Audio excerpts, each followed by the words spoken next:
หมอยสูงค่ะหมอยสูงปีๆน้องๆผู้ปันแห้งข้าวใส่หมอหอมกุ๊กกอกค่ะมื้อนี้ก็เป็นวันที่29เดือนธันวาคม4ปี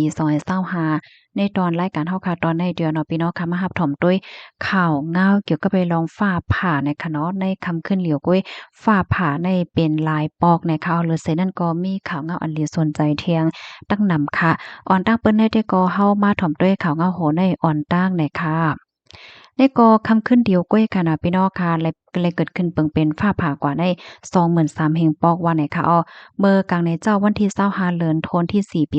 2025ที่ป่นมาในก้นวานก้นเมืองอันอยู่เศร้าไว้ดีในเมืองเวียดนามตอนเหนือค่ะเลยโฮบโทบหันเปิงเป็นอันหลากๆหลายๆอันลิโกลิกากนะคะนะมันเลยเกิดขึ้นเปิงเป็นฟ้าผ่าใน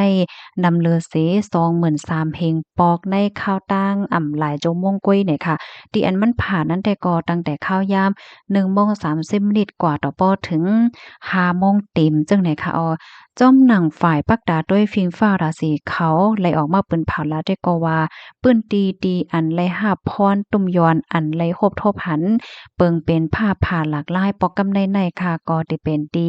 เจดอนอันอยู่ไว้ตั้งปอดตอนกลางและอันตั้งปอดตอนเหนือค่ะเนาะมันจังหนังฟูโถ เดชเวียนกวางเย็นบายและหาสร้างโคมป้าถึงสามจิ่งปากแม่น้ำแดงในขนมมันเจ้าหนังไฮฟางไทยบินนานดินไฮเชียงและเมืองหลวงฮานอยค่ะอ๋อค่ะโฮมป้าถึงกว่าฮอดถึงดีเขาห้องว่าฝั่งปางลายตังกิ่วและจะปูนให้ไหนค่ะอ๋อจื้อวานเว้งในป้อค่ะออกเสียงมันผิดข้องปัญญานำค่ะ ลองตั้งเปิงเป็นปอกำได้ได้ก่อเฮ็ดให้คนหวานคนเมืองในตกอกตกใจได้แต่เฮ็ดจังนี้นั่นค่ะน่ะเนาะมีฟ้าผ่าที่อันลงถึงปื้นหลินในนำเลอเส14,000ปากปอกนะคะเลอเสนั่น12,000เฮง8ปากปอกได้ก็เป็นฟ้าผ่าเนอกลางหาวเฮ็ดจังไหนคะอ๋อเพราะว่ามันนับส่วนด้วยเปิงเป็นเมื่อกาก่อนป่นมาก็เตเลยว่าปอกำในมันนำมันแห้งน่ะป่นตีเฮ็ดจังไหนคะก็เฮ็ดให้คนเมืองใน ตกใจไม่ใจปยก็มีพรตุ่มยอนสภาวะสิ่งแวดล้อมโครงสร้างปื้นฐานและลองห่มลมก้นวันก้นเมืองเจอไหนป้าให้ไหนค่ะอันในยังไปมีอันมันหนังคอมอนไลน์โหย่อยยับมันกวนที่อันไรมาเจ็บ5กวนที่เลยรับพรตุ่มย้อน5สัง5และเจ้าในคอมุนอันเป็นตั้งการได้ก็ไปเลยรับโพเฮ็ดไหนค่ะนะก้อยกาว่าห้องการมังก้อยกาห้องการที่อันเกี่ยวข้องได้ก็ตึกขัดใจกวดทัดโดยเปิ้นดีอันเลยเกิดขึ้นเปิงเป็นจังนั้นอยู่นั่นน่ะเนาะว่ามีพรตุ่มย้อนต่อก้นวันก้นเมืองจึงเหือจึงหาพองเฮ็ดจังไหนคะอ๋อค่ะได้ก็เจ้าหน้าที่เขาก็ตึกถึงการเหตุการณ์ไว้อยู่ติ๊กๆเฮ็ดไหนเนาะข้อมูลอันนี้ค่ะเลยไปมาดี news อ่า postjung.com ออกไว้นะคะนี่ก็เป็นข่าวเงาตีหลากหลายค่ะเนาะพี่น้องค่ะมื้อเร็วในอันเกี่ยวกับไปลองฟ้าผ่าในตั้งฝ่ายโพลงแหลนเขาพบปักตาพิงฟ้าราศีเขาจังได๋เขาก็ออกมาลัดว่ามันแย่มากนั่นน่ะฟ้าผ่าได้นะแย่มาติ๊กๆเอาให้ไหนเนาะมีไผแลโกฟ้าผ่าพองขาเฮาก็หนึ่งโกน่ะค่ะเนาะฟ้าผ่าได้แหละ กำในเฮาค่ะมาถ่อมด้วยข่าวเงาลองตั้งเปิงเป็นตีในเมืองเฮาค่ะอีกหนึ่งเนี่ยค่ะเนาะที่ทุ่งหนองไห้ยาไปเลอเซทบให้อิงสันยาวซ้ำยาฝนหาใหญ่ล่มลงจังไหนเที่ยงเนี่ยค่ะที่ทุ่งหนองไห้ยาจะเว้งหยองหวยใจตอนตนที่เมืองใต้ปอจานนั้นไหลทบเพแผ่นดินไหวอิงสันเมื่อเลินป่นมาเมื่อวันที่28เสยังไปจางงอโคตั้งโตโปกเฮิรนขึ้นค่ะเนาะถึงมาในวันที่27เดือนธันวาคมปี2025ในซ้ำขึ้นยาเพศสภาวะ โฟนหาใหญ่ล่มปัดใส่เทียงให้ไหนคะ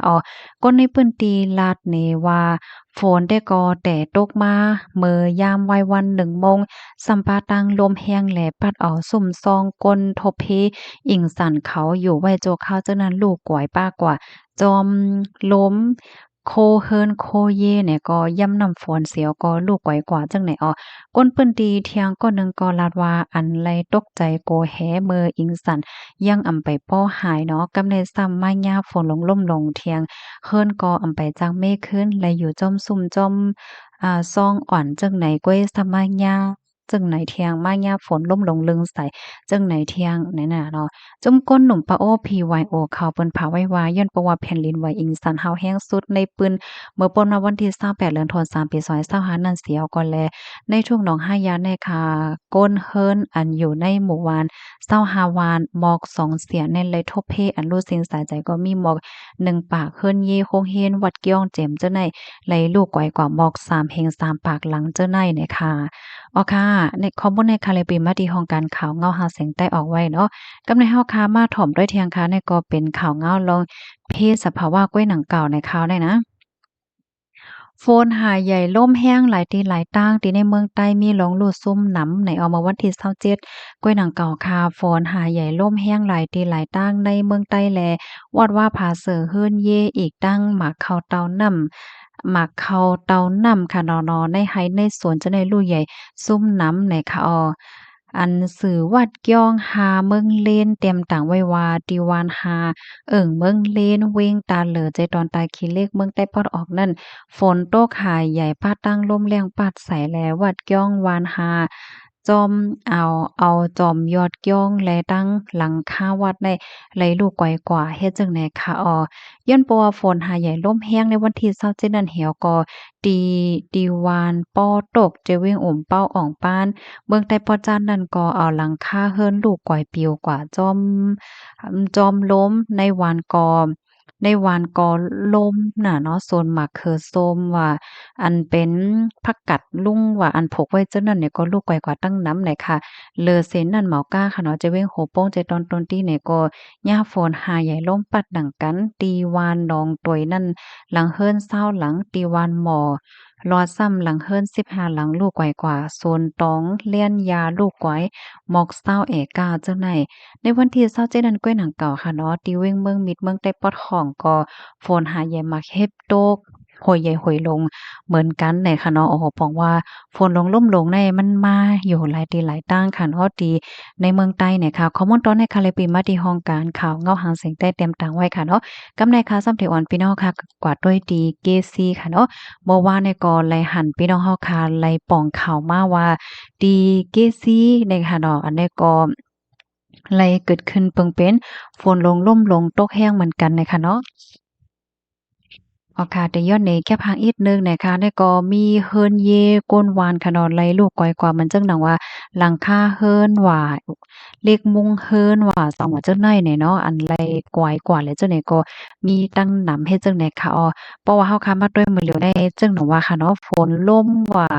ในมันก็หาวย่ำน่ะค่ะเนาะเป็นลองตีอันหลีฟางได้แต่แหวก็โดนไม้ล่มเต็งก้นแล้วจังได๋ค่ะแล้วก็เมื่อวันที่27เดือนธันวาคมที่4ปี2025ค่ะข้าวยามตามคำสีม่วงปลายฝนลงลมแห้งพัดเข้าดี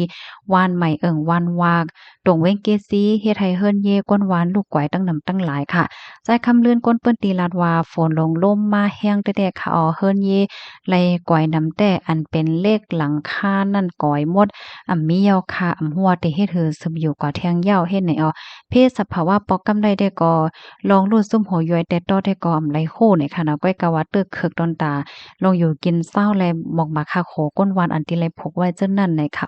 ป่นมาเมื่อวันที่15เดือนธันวาคมปี2025นั่นก็ตีวานหมักแก้งหิมวานใหม่วันวาก้อยหนังเก่าคานั่นก็เป็นฝนเป็นลมแห้งแหวก็ต้นไม้ในลมเต็งใส่พดได้ก้อนหนึ่งรู้สึกสายใจกว่าพ้องกว่าอึดเกินอึดพักตูโฮเฮ็ดไหนค่ะค่ะแล้วก็เป็นเพศสภาวะค่ะเนาะพี่น้องค่ะบ่เหลียวได้ก็